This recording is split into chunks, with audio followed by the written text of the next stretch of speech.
आता है वो है hunger, hardship and popular revolt.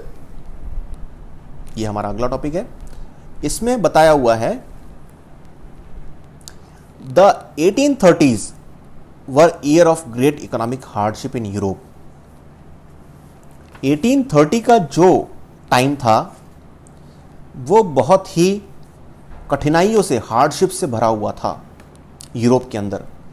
The first half of 19th century saw an enormous increasing in population all over Europe.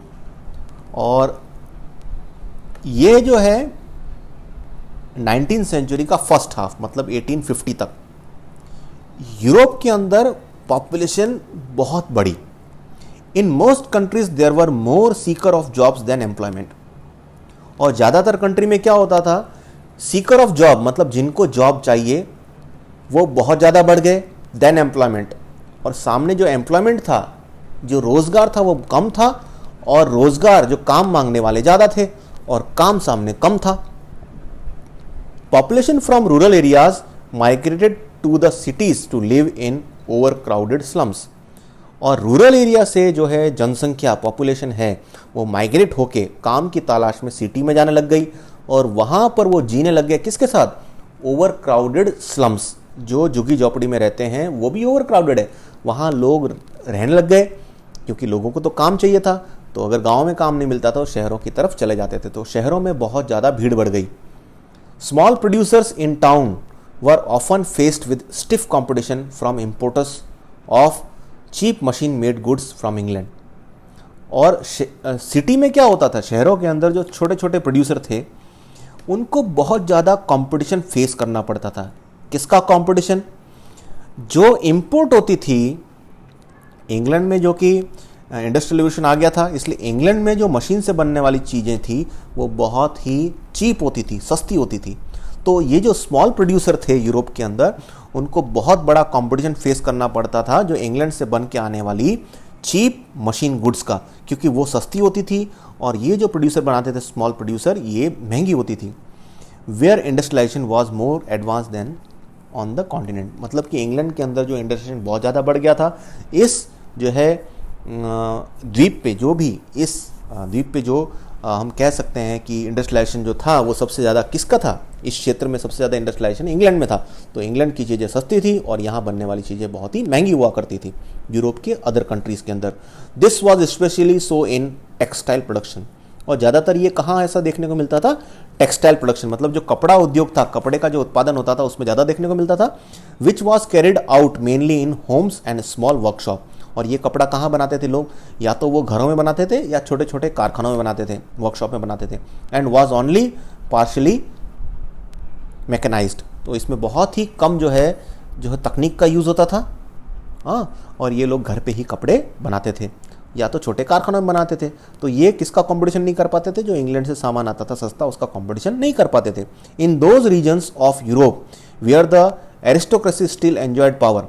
और ऐसे reason के अंदर यूरोप में आज भी जो है हम कहें कुलीन वर्ग जो होता है, जिसके पास बहुत ज़्यादा ज़मीन है, पैसे हैं, ऐसे लोग आज भी पावर को एंजॉय कर रहे थे। Peasants struggle under the burden of feudal dues. और जो ज़्यादा किसान होते थे ज़्यादातर, वो जो है सामंती शुल्क, फ्यूडल ड्यूज का मतलब जो सामंत लोग होते, जो तो पैसे वाले लोग होते थे, जो जमींदार होते थे, जो इन पर शुल्क लगाते थे, उसके दबाव से दबे हुए थे, उसके शुल्क से, उसके ड्यूज से दबे हुए थे। एंड ऑब्लिगेशन, जो उनकी जिम्मेदारियां होती थी किसानों की, तो इससे वो दबे हुए थे। तो किसान बहुत ही दबे कुचले हुए थे, उनका बहुत ज़्यादा एक्सप्लॉयटेशन हो रहा था। जबकि एरिस्टोक्रेसी जो है, क्लास जो है, वो एंजॉय कर रहा था अपनी पावर को। तो ये सिचुएशन उस समय यूरोप में थी। The rise of food prices और a year of bad harvest led to wide spread populism in town and country. इसका मतलब, पॉपुलिज्म का मतलब है पॉवर्टी, कि इस समय जो है, उस समय प्राइस जो है बहुत ज़्यादा बढ़ रही थी फूड की, और हार्वेस्ट जो है, जो फसल जो उग रही थी वो अच्छी नहीं उग रही थी। इसकी वजह से जो है पूरे शहरों के अंदर, पूरे कंट्री के अंदर जो है गरीबी बहुत ज़्यादा बढ़ने लग गई। तो ये सिचुएशन उस समय हमें देखने को मिलती है यूरोप में। फर्दर है the year 1848 was one such year. ये एक ऐसा साल था, food shortage and wide spread unemployment bought the population of Paris out on the road. और फूड की जो शॉर्टेज थी और जो बेरोजगारी जो थी उसने पेरिस की जनता को रास्ते पे लाके खड़ा कर दिया। इसका मतलब जो है वो स्ट्रगल के लिए खड़े हो गए। बैरिकेड्स वर इरेक्टेड, जो कई ऐसे जो हैं अवरोध इनके लिए लगाए गए कि भाई ये लोग जो हैं वो विद्रोह ना करे, उसके लिए बैरिकेड्स लगाए गए। And Louis Philippe was forced to flee, और जो लुइस फिलिप था जिसको इन्होंने राजगद्दी पे बैठा दिया था, उसका अध्यक्ष बनाया गया था, उसको जो है वहाँ से भागना पड़ा। ऐसी सिचुएशन वहाँ पर फ्रांस में हो गई। A national assembly proclaimed a republic, granted suffrage to all adult male about 21। जो नेशनल असेंबली बनाई गई है ना, जो राष्ट्रीय सभा जो है उसकी क्या की गई, एक गणतंत्र की घोषणा की। राष्ट्रीय सभा जो उसकी नेशनल असेंबली थी उसने वहाँ पर गणतंत्र की घोषणा कर दी। उसने कहा कि भाई हम रिपब्लिक हैं, और उसने कहा कि भाई जितने भी मेल हैं 21 ईयर के अबव के जो भी मेल हैं उन सबको जो है वोटिंग देने का अधिकार होगा। And guaranteed the right to work, और सबको ये गारंटी दी गई कि भाई अब सबको जो है काम मिलेगा। और ये काम कैसे मिलेगा? National workshop to provide employment were set up. जो इन लोगों ने क्या किए कि नेशनल वर्कशॉप मतलब राष्ट्रीय कारखाने जो प्रोडक्शन करें, ऐसे इंडस्ट्री जो है सेटअप कर दी ताकि सबको काम मिले। तो ये बहुत बड़ा चेंज जो है वो हमें देखने को मिलता है फ्रांस में। अर्लियर इन 1850, और इससे पहले 1845 है ना, 1848 से पहले 1845 की क्या घटना हुई है उसका थोड़ा सा यहाँ पर बताया हुआ है इसके बारे में। Weaver in Silesia had led a revolt against contractor who supplied them raw material and gave them order for finished textile but drastically reduced their payment। मतलब एक घटना मिलती है जो वहाँ के सिलेसिया के बुनकर हैं जो कपड़ा बनाते हैं, है ना, वो जो वीवर हैं, उनकी एक बात यहाँ देखने को मिलती है कि वो जो भी ठेकेदार होते थे, कॉन्ट्रैक्ट होते थे, वो क्या करते थे, इनको कच्चा माल देते थे वीवर्स को, बुनकरों को, और उसमें से वो क्या बनाते थे, कपड़े बनाते थे। लेकिन जो कपड़े बनाते थे वो बहुत ही सस्ते दामों में उनको बेचने पड़ते थे। जो भी बुनकर थे उनको बहुत सस्ते दामों में, जितने भी ठेकेदार होते थे कॉन्ट्रैक्ट, उनको सस्ते दामों में कपड़े बेचने पड़ते थे। तो बुनकरों की स्थिति बहुत ही खराब थी उस समय। द जर्नलिस्ट विल्हेम वुल्फ, इसने क्या लिखा है, describe the event in Silesia village as follows. इसने एक जर्नलिस्ट है, उसने ये बताया हुआ है, उसने डिस्क्राइब किया हुआ एक चीज़ को डिस्क्राइब किया है। वो क्या है देखते हैं हम। In this village with 18,000 inhabitant, जहाँ पर 18,000 से ज़्यादा लोग रहते हैं, ऐसे विलेज के अंदर cotton weaving is the most wide spread occupation. वहाँ पर कॉटन जो है वो बनाना बहुत ही आम बात थी, वहाँ पर ये बहुत बड़ा काम देने वाला एक व्यवसाय था।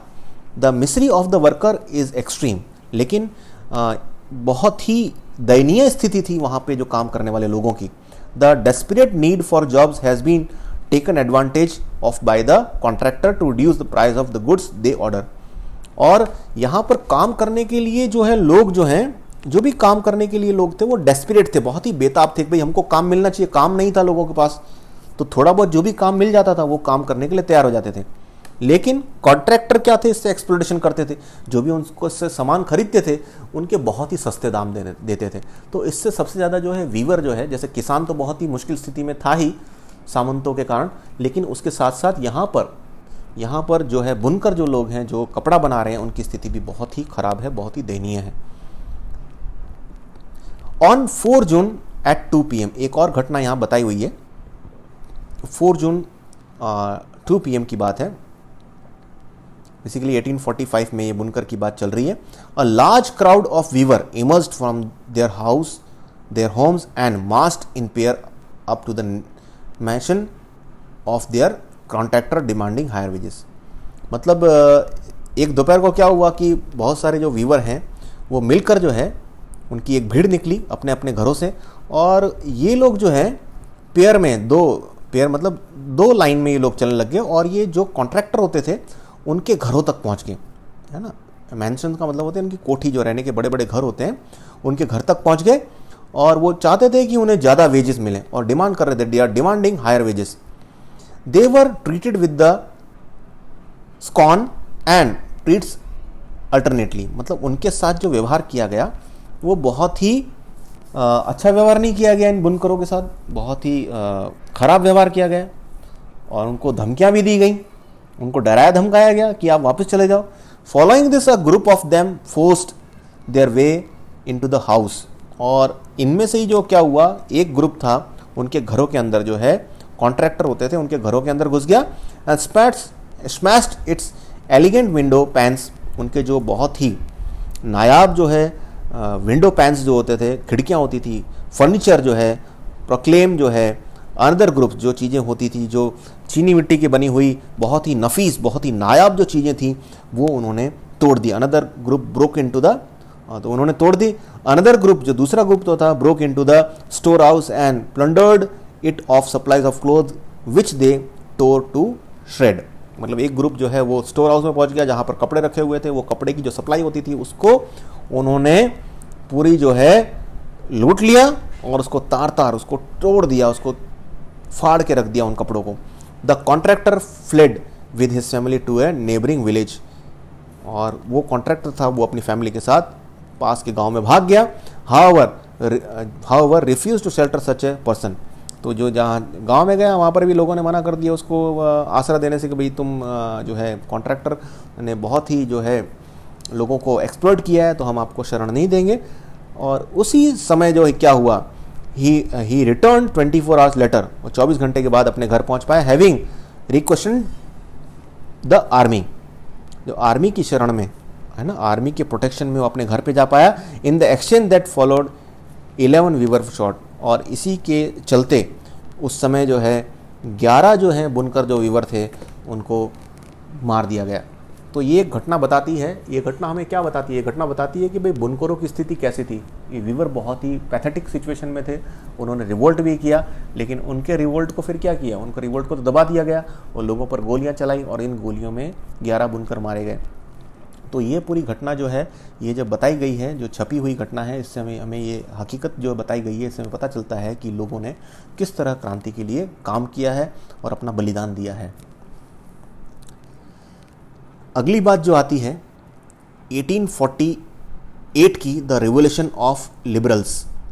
जो लिबरल्स जो हैं, जो उदारवादी जो हैं, उनकी क्रांति जो है, उनकी बात आती है कि उन्होंने किस तरह से जो है रिवोल्यूशन किया है। So first we will see parallel to the revolt of the poor, unemployed and starving peasants and workers in many European countries in the year 1848, a revolution led by the educated middle class was underway। मतलब जो क्रांति चल रही थी उस समय, जो poor लोग होते थे, गरीब, अनएम्प्लॉयड, जो बेरोजगार हैं, स्टार्विंग पीजेंट, जो भूखे पीजेंट किसान हैं, जो वर्कर हैं, यूरोपीय कंट्री में जो 1848 में जो ये रिवोल्ट चला रहे थे, उसके पैरेलल एक और रिवोल्ट चल रहा था एजुकेटेड मिडिल क्लास का। जो पढ़े लिखे लोग थे, जो मध्यम वर्ग के पढ़े लिखे लोग थे, वो भी रिवोल्ट चला रहे थे 1848 में। Events of February 1848 in France had brought about the abdication of the monarch and a republic based on universal male suffrage had been proclaimed। मतलब 1848 की घटना से जो भी राजा थे उस समय, उसको गद्दी छोड़नी पड़ी और एक गणतंत्र की घोषणा की गई, एक रिपब्लिकन की घोषणा की गई, जो क्या होता था, जितने भी मेल थे उनके सार्वत्रिक मताधिकार पे आधारित था।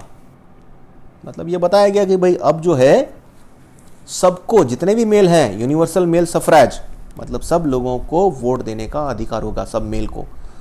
और इस तरह से 1848 में जो मोनार्की सिस्टम था, है ना, जो राजाशाही थी, उसको गद्दी से हटा दिया गया। In other part of Europe where independent nation state did not yet exist, Europe के ऐसे कई देश थे जहां पर इंडिपेंडेंट नेशनल स्टेट नहीं थे, स्वतंत्र राष्ट्र नहीं थे जहाँ पर, जैसे कि Germany, Italy, Poland and Austro Hungarian empire, ये जितने भी राष्ट्र थे, men and women of the liberal middle class combined their demand for constitutionalism with national unification. ये जितने भी कंट्री हैं, इनके मैन और वुमेन, है ना, ये लोग सब मिल गए और इन्होंने जो अपनी संवैधानिकवाद है, जिसे कहते हैं कॉन्स्टिट्यूशनलिज्म, ठीक है, इसको राष्ट्रवाद के साथ जोड़ दिया कि भाई अब जो हम साथ साथ काम करेंगे और हम जो है राष्ट्रीय एकीकरण की जो मांग थी कि हम राष्ट्रीय एक होकर चलेंगे, वो मांग और कॉन्स्टिट्यूशनलिज्म की जो मांग है, संविधानवाद की, हमें एक अलग संविधान चाहिए, इन मांगों को जोड़कर और लोग जो है मिलकर जो है काम करने लग गए देश की आज़ादी के लिए, एक स्वतंत्र संविधान के लिए, गणतंत्र के लिए, एक स्वतंत्र राष्ट्र राज्य के लिए, है ना, लड़ने लग गए लोग। They took advantage of growing popular unrest to push their demand for creation of nation state on parliamentary principle, constitution, freedom of press and freedom of association. तो इस तरह से जो है इनका जो असंतोष बढ़ रहा था, जो इनके मन में जो भी असंतोष था, उसका फ़ायदा उठाकर एक राष्ट्र राज्य निर्माण के लिए अपनी मांगों को ये आगे बढ़ाने लग गए और डिमांड करने लग गए लोग। और इन्होंने एक पार्लियामेंट्री प्रिंसिपल, मतलब कि जो संविधान के हिसाब से लोगों को क्या क्या मिलना चाहिए, लोगों को एक संविधान मिलना चाहिए, है ना, जो लोगों को फ्रीडम ऑफ प्रेस मिलना चाहिए, लोगों को अपनी बात रखने का फ्रीडम मिलना चाहिए, और फ्रीडम ऑफ एसोसिएशन, लोगों को एक संगठन बनाने की भी फ्रीडम मिलना चाहिए कि अपनी बात रखने के लिए संगठन भी बना सकते हैं, इन सब का फ्रीडम मिलना चाहिए। उसके लिए जो है लोगों ने क्रांति मिलकर की। Further, in the German region a large number of political association whose member were middle class professional businessmen and prosperous artisan came together in the city of Frankfurt।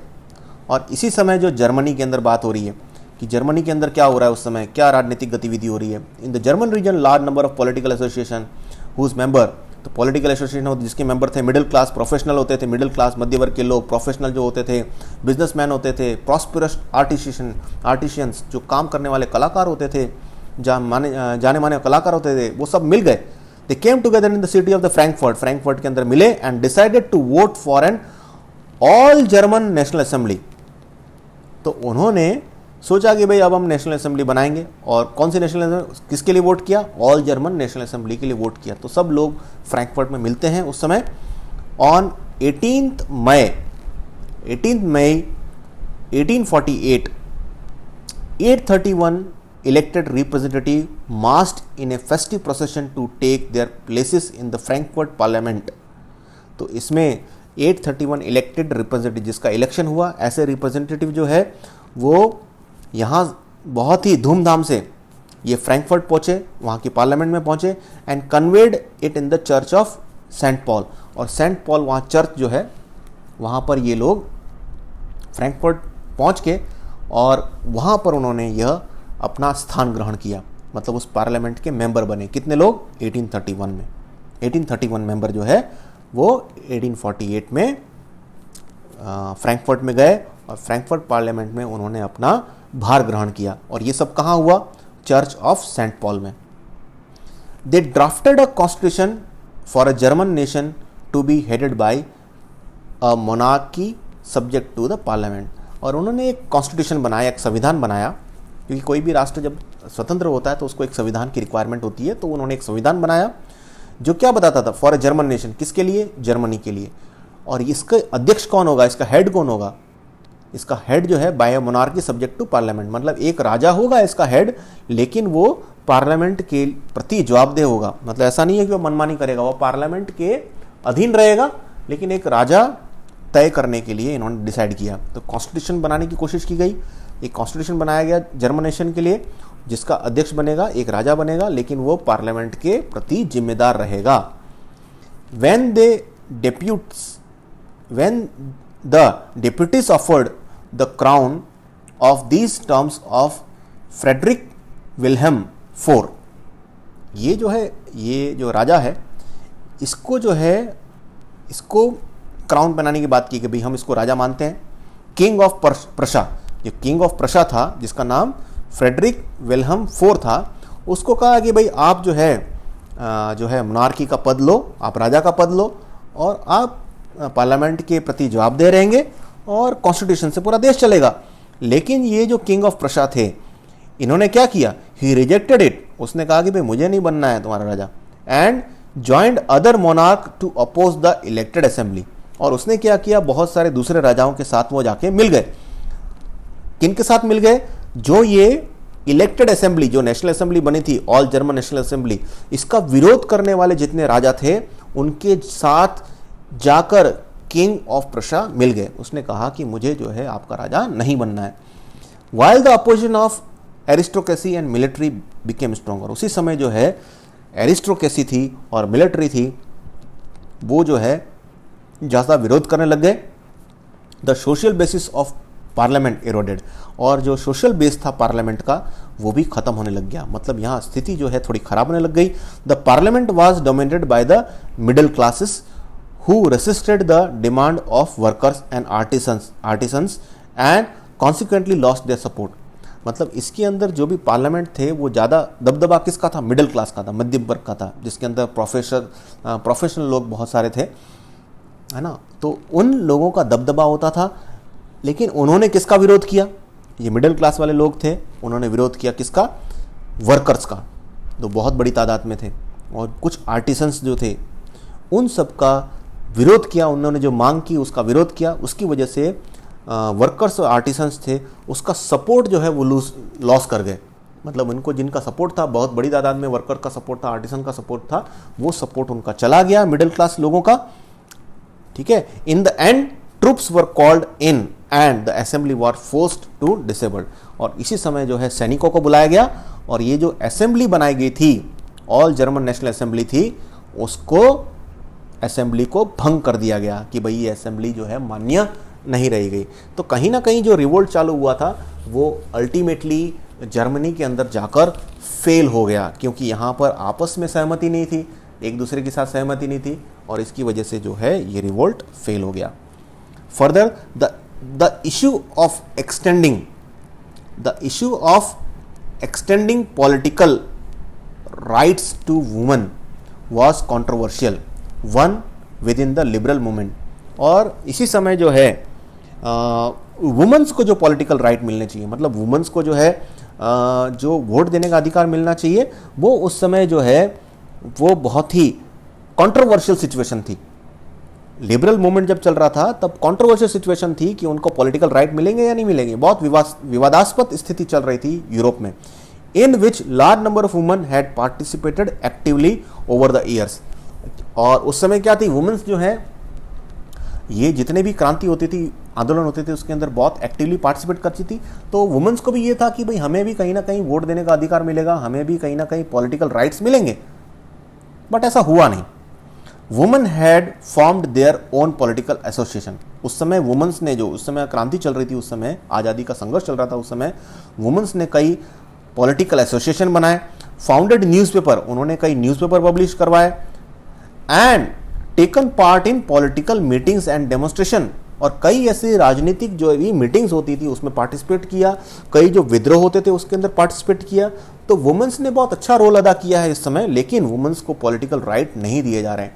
Despite this they were denied, इतना कुछ होने के बाद भी जो उनको मना कर दिया गया, किससे मना कर दिया गया उन लोगों को, सफ्राज राइट। सफ्रेज राइट मतलब मत देने का जो अधिकार होता है, मताधिकार जो होता है, वोट देने का जो अधिकार था, उसके लिए वुमेन्स को मना कर दिया। During the election of the assembly, जो असेंबली होती थी उसके इलेक्शन, असेंबली के लिए जो इलेक्शन होता था उसमें वुमेन को मना कर दिया कि भाई आप वोट नहीं दे सकते। When Frankfurt parliament convened in the church of Saint Paul, women were admitted only as observer to stand in the visitors gallery. और जिस समय फ्रैंकफर्ट पार्लियामेंट के अंदर सेंट पॉल चर्च में फ्रैंकफर्ट पार्लियामेंट मिली, उस समय महिलाओं को वहाँ जो विजिटर गैलरी थी वहाँ पर खड़ा कर दिया गया। यहाँ पर आप देख सकते हो एक पिक्चर दिया हुआ है, Frankfurt parliament in the church of Saint Paul. ये एक यहाँ पर पेंटिंग दी हुई है जो सेंट पॉल चर्च की बताई हुई है, जो फ्रैंकफर्ट पार्लियामेंट यहाँ पर मिली थी।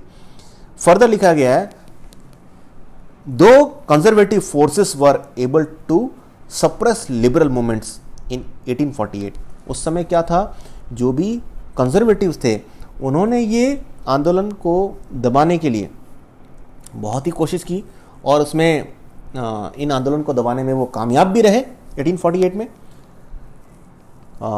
They could not restore the old orders, लेकिन इतना करने के बाद भी जो भी पुरानी व्यवस्था थी, जो पुराने समय से चली आ रही थी, जो उनके ऑर्डर्स थे, उनको वापस वो रिस्टोर नहीं कर पाए।